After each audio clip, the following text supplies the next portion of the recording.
सभी गुरु भाइयों को जय गुरुदेव। आज सत्संग का तीसरा दिन है और आज का सत्संग पंकज जी महाराज कह रहे हैं। महाराज जी ने बताया है कि किस तरीके से गुरु की भक्ति होनी चाहिए। एक व्यक्ति जो कि आगरा के रहने वाले राय साहब सालीग्राम, जो कि एक बहुत बड़े सरकारी कर्मचारी थे, कहते हैं गुरु की भक्ति उन्होंने इस तरीके से की, अपनी सरकारी नौकरी को छोड़ करके और गुरु की सेवा में लग गए। लोगों ने बहुत ताने बाने दिए उनको, लेकिन किसी भी तरीके से कोई फर्क नहीं पड़ा। सुनिए आज के सत्संग वीडियो में महाराज जी के श्री मुख से। मुर्दा खाने का हुक्म दिया। एक गुरु अंगद देव जी निकले जिन्होंने ये कहा, हुजूर मैं सिर की तरफ से खाऊं या पैर की तरफ से खाऊं। हालांकि वो हलवा था, उन्हें तो परीक्षा लेनी थी, लेकिन परीक्षा के समय में एक ही चेला निकला, बाकी सब चेले चपाटे भाग गए। कहने का मतलब यह है कि मुर्शिद का जो भी हुक्म होता है, तालिब के लिए वही हदीस होता है, वही वेद होता है, वही कुरान होता है। इसीलिए महात्मा समझाते हैं कि शिष्य तुम्हारा धर्म है, तुम सतगुरु की मौज में रहना सीखो, उनकी रजा में रहना सीखो, उनके हुक्म पर चलना सीखो, उनसे रूठो मत। कई दफे देखा गया कि हम छोटी छोटी बातों को लेकर के अपने सतगुरु से ही रूठ करके बैठ जाते हैं।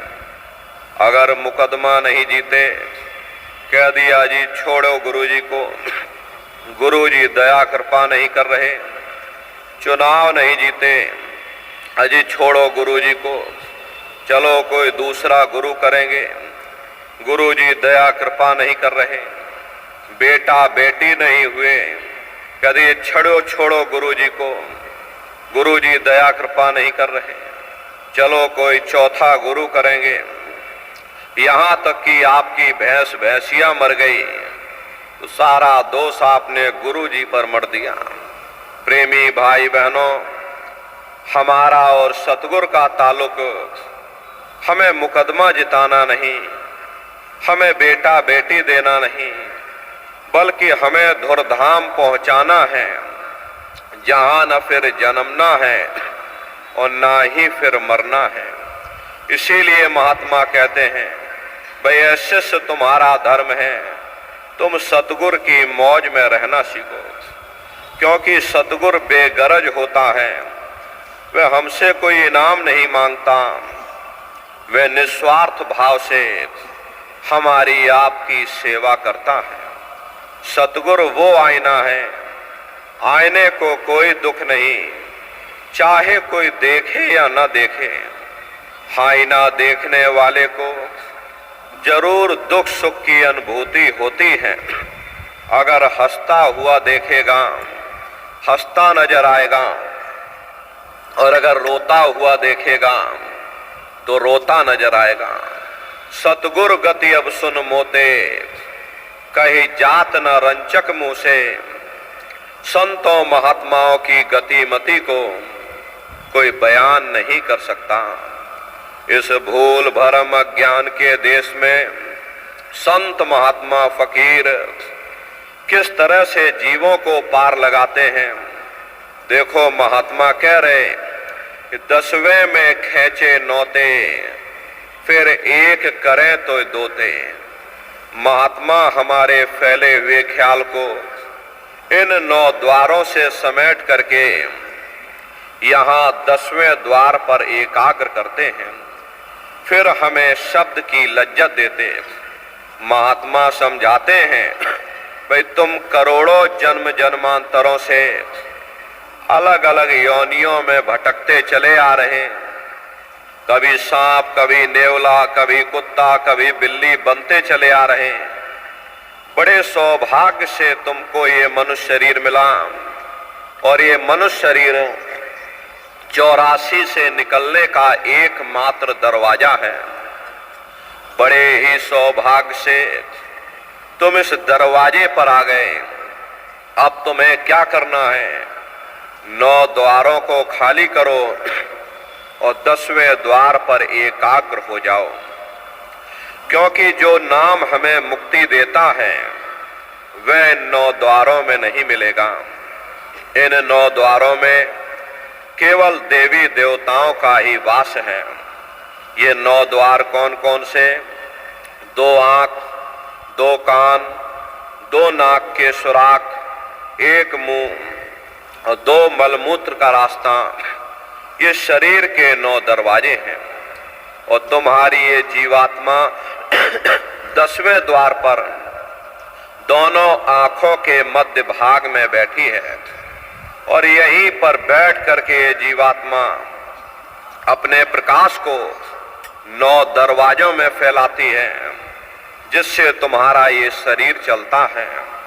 तो महात्मा यही कहते हैं, भाई जीवात्मा के फैले हुए प्रकाश को 9 द्वारों से समेटो और 10वें द्वार पर एकाग्र कर लो। शब्दा रस तोह पिलावे, जमपुर से फेर बचावे। जब हम अपने फैले हुए ख्याल को 9 द्वारों से समेट करके यहाँ 10वें द्वार पर एकाग्र कर लेंगे तो हमें शब्द की लज्जत मिलना शुरू हो जाएगी। बने रहिए वीडियो का आखिर तक, क्योंकि अभी मेन पॉइंट सत्संग का बाकी है। उस नाम की लज्जत मिलना शुरू हो जाएगी।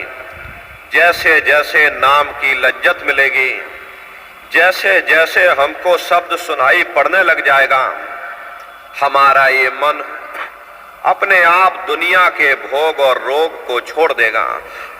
प्रेमी भाई बहनों, त्याग किसी के अंदर प्रेम पैदा नहीं करता, बल्कि प्रेम ही हमारे अंदर त्याग पैदा करता है।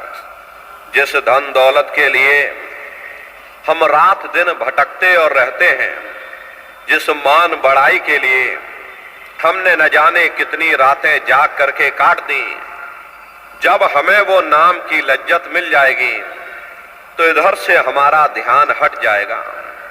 इसका फायदा क्या होगा?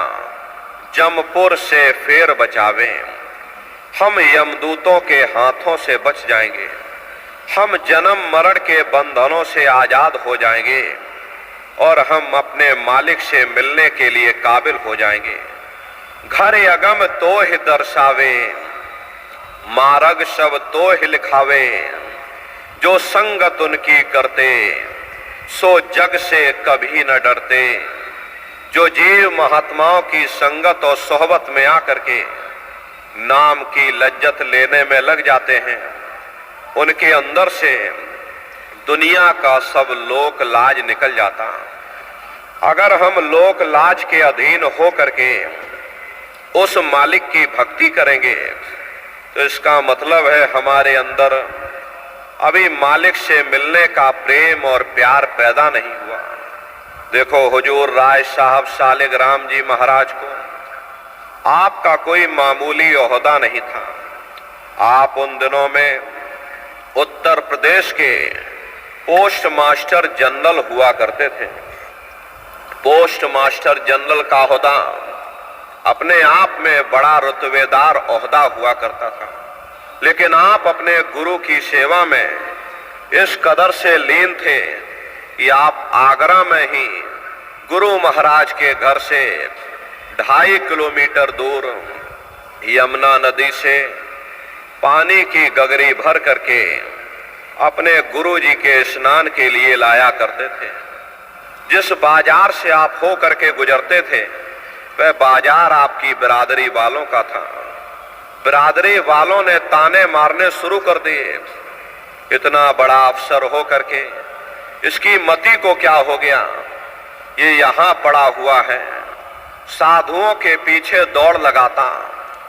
जब आपको इस बात का पता चला तो आपने अपने पैरों में घुंघरू बांध लिए ताकि जिसको ना पता चला हो उसको भी पता चल जाए। इसको कहते हैं सच्चा प्रेम। जिसके हृदय में प्रेम का चिराग जल जाता है वे दुनिया के तानों बानों का लोक लाज की परवाह नहीं करते। अरे प्रेम ऐसा होना चाहिए, माता को जस पुत्र प्यारा, और कामी को कामिन जान, मछली को जस नीर धारा, चात्रिक को जस स्वात समान। ऐसा गुरु प्यारा जब होगा तब कुछ आगे राह चलान। जैसे माता को अपने पुत्र से प्रेम होता है, मछली को नीर से होता, पतंगे को दीपक से होता। तुम दीपक में भई पतंगा, भस्म किया मन तुमरे संगा। तुम सूरज में किरनी आई, तुमसे निकसी तुम ही समाई। पतंगा ये नहीं देखता ये दीपक राजा के घर जल रहा या कंगाल के घर जल रहा। अरे उत्तम और चंडाल घर, जहां दीपक उजियार, स्वामी मते पतंग के सभी ज्योत इकसार। ऐसे ही जिनको मालिक से मिलने की ख्वाहिश है, वे यह नहीं देखते हैं कि गुरु की जाति का है, गुरु किस धर्म के हैं। अरे जात न पूछो साधु की, पूछ लीजियो ज्ञान। मोल करो तलवार की और पड़ी रहन दो म्यान। इसीलिए महात्मा कहते हैं भाई ऐसा प्रेम साधक को अपने गुरु के साथ होना चाहिए जैसे माता को पुत्र से होता है, मछली को नीर से होता है, पतंगे को दीपक से होता है, चकोर को चंद्रमा से होता। चकोर एक पंछी होता है। पूर्णमासी के अवसर पर जब पूरा चांद निकलता है तो अपना पूरा ध्यान उस चंद्रमा में लगा देता। यदि आज का सत्संग वीडियो आप सभी गुरु भाइयों को पसंद आया है तो हमारे चैनल को सब्सक्राइब कर लीजिए ताकि आगे भी सभी सत्संग से जुड़े हुए वीडियोज मिलते रहें आप सभी लोगों को। जय गुरुदेव।